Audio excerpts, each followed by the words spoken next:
Goeiedag mensen, mijn naam is Michel Albroek en ik denk dat ik vastelavondspeler van het jaar 2010 moet werden. Omdat ik mich na de vastelavond altijd weer netjes moet voorstellen aan mijn eigen vrouw.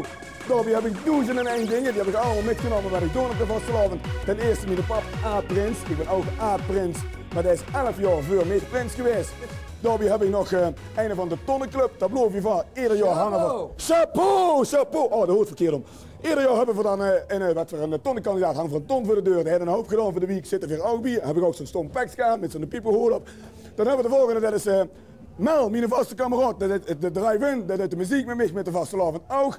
Die heeft een boevenpak aan, dat komt omdat ik in de finale heb gestaan in 2006. Limburgse buitenkampioenschappen. Heb ik helaas niet gewonnen, maar ja, kind niet alles hebben. Dan heb ik, dat slaan we gewoon over dat die keer dat die kan de kant. Dan hebben we natuurlijk onze prins van de Donderboog.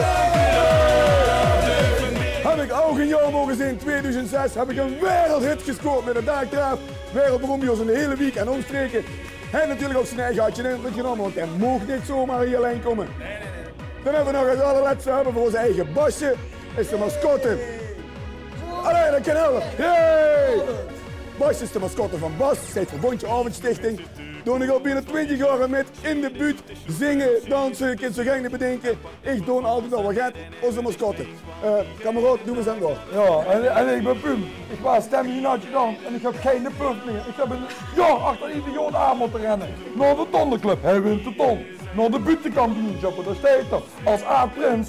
Daarna ben ik zelf prins moeten worden van zo'n kriek. Zo'n leuke jongen.